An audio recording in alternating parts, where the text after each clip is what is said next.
प्रिय भाइयों और बहनों, प्रभु यीशु मसीह के अनुग्रह और शांति में आप सभी का स्वागत है। आज हम उस महत्वपूर्ण प्रश्न पर चर्चा करेंगे कि मसीह के शरीर यानी चर्च का आरंभ वास्तव में कब हुआ। क्या यह प्रेरितों के काम अध्याय 2 में हुआ या प्रेरितों के काम 9, 13, 18, 28 में, या इसके बाद किसी समय? अधिकांश ईसाई समुदाय यह मानते हैं कि प्रेरितों के काम अध्याय 2 ही चर्च के जन्म का समय है, जबकि ग्रेस मूवमेंट में कई लोग इससे असहमत हैं।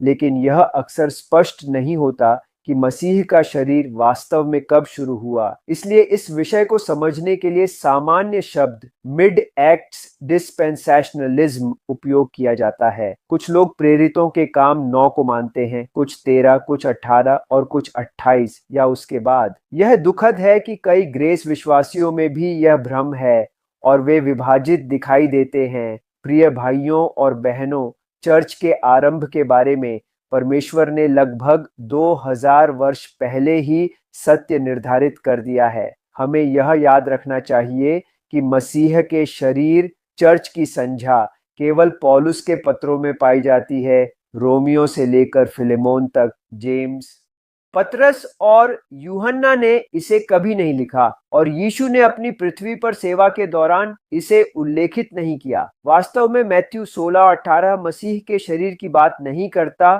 पौलुस ने अपने पत्रों में 20 से अधिक बार मसीह के शरीर चर्च का उल्लेख किया, जैसे रोमियो 7:4, 1 कुरिन्थियों 12:4। पौलुस के अलावा किसी अन्य बाइबल लेखक ने यह शब्द नहीं लिखा। अतः हमें पौलुस से ही जानना चाहिए कि चर्च का आरंभ कब हुआ। बिना किसी पूर्वाग्रह के या किसी ग्रेस प्रीचर या चर्च के विचारों को मानने के बजाय हमें पवित्र आत्मा की सिखाई हुई सत्यता माननी चाहिए। पहला बिंदु, पौलुस का उद्धार हमारा पैटर्न है। 1 तीमुथियुस 1:15-16 में लिखा है कि मसीह यीशु संसार में पापियों को उद्धार देने के लिए आया, जिनमें मैं प्रमुख हूँ, ताकि उसी कारण मुझ में अनुग्रह हुआ, ताकि यीशु मसीह की धैर्यपूर्ण सेवा उन लोगों के लिए उदाहरण बने जो भविष्य में उस पर विश्वास करेंगे। इस पद में 4 महत्वपूर्ण शब्द हैं। प्रमुख अर्थात पहला या प्रमुख, पहला अर्थात सबसे पहले, पैटर्न अर्थात दूसरों के लिए उदाहरण, और भविष्य में अर्थात अब से। ये 4 शब्द स्पष्ट करते हैं कि पौलुस के उद्धार के साथ कुछ नया शुरू हुआ। पौलुस पहले व्यक्ति थे जिन्हें मसीह ने उद्धार दिया। ये 12 प्रेरितों से अलग था क्योंकि उनका उद्धार अलग उद्देश्य और योजना के तहत हुआ। दूसरा बिंदु, पौलुस इजराइल के कार्यक्रम में उद्धार नहीं पा सकते थे। गलातियों 1:15-16 और 1 कुरिन्थियों 15:8 में स्पष्ट है कि पौलुस इजराइल या उसके कार्यक्रम का हिस्सा नहीं थे। परमेश्वर ने उन्हें विशेष योजना के तहत उद्धार दिया। यह उद्धार केवल हमारे ग्रेस डिस्पेंसेशन में संभव था। तीसरा बिंदु, यहूदियों और गैर यहूदियों में कोई भेद नहीं था। पौलुस के मंत्रालय में, चाहे वह प्रेरितों के काम के दौरान हो या बाद में, पौलुस के पत्र स्पष्ट करते हैं कि मसीह के शरीर में विश्वास करने वाले सभी एक हैं। रोमियो 3:22, 1 कुरिन्थियों 12:13, गलातियों 3:28, 6:15, एफिसियों 2:11-17, कुलुस्सियों 3:10-11 में लिखा है कि विश्वास करने वाले जू या जेंटाइल, पुरुष या स्त्री, दास या स्वतंत्र, सभी मसीह में एक हैं। इसका अर्थ है कि पौलुस के मंत्रालय की शुरुआत से ही मसीह का शरीर अस्तित्व में था। चौथा बिंदु, पौलुस ने खुद को रैप्चर में शामिल किया और खुद को मसीह के शरीर का सदस्य माना। 1 थिस्सलुनियों 4:13-18 और 1 कुरिन्थियों 12:13, एफिसियों 1:3, 5:30 में स्पष्ट है कि पौलुस ने हम शब्द का उपयोग किया, जिससे यह स्पष्ट है कि मसीह का शरीर प्रेरितों के काम 9 में ही शुरू हो गया।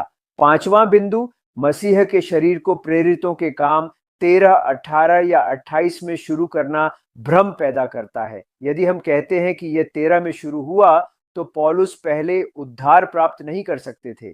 18 में शुरू हुआ तो पौलुस की प्रारंभिक पत्रिकाएं थेस्सलुनियों, गलातियों, कुरिन्थियों, रोमियो अर्थहीन हो जाती। 28 में शुरू हुआ तो ये पहले 30 साल पहले हुए उद्धार को नकार देता। प्रेरितों के काम 13, 46, 18, 8 और 28 और 28 केवल ये घोषणा है कि परमेश्वर अब गैर यहूदियों की ओर जा रहे हैं और यह मसीह के शरीर का आरंभ नहीं है। प्रिय भाइयों और बहनों, निष्कर्ष यह है कि चर्च मसीह के शरीर प्रेरितों के काम 2 में शुरू नहीं हुआ, बल्कि प्रेरितों के काम 9 में पौलुस के उद्धार के समय ही यह आरंभ हुआ। इसे न मानना भ्रम, अविश्वास और विभाजन लाता है। हमारे ग्रेस विश्वासियों के बीच यह विभाजन शैतान को परमेश्वर की सच्चाई छिपाने का अवसर देता है। इसलिए प्रिय भाइयों और बहनों, हमें पारंपरिक परंपराओं को छोड़कर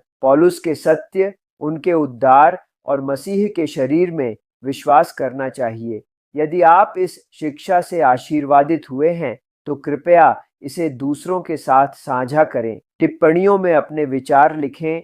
यदि आपके प्रश्न हैं तो पूछें, मैं आपके प्रश्नों पर शिक्षा दूंगा। प्रिय भाई, प्रिय बहन, प्रिय चर्च, प्रिय मसीह के शरीर, आप सभी आशीर्वादित रहें और मसीह में संपूर्ण रहें। धन्यवाद बहुत बहुत कि आपने इस शिक्षा को देखा और सुना।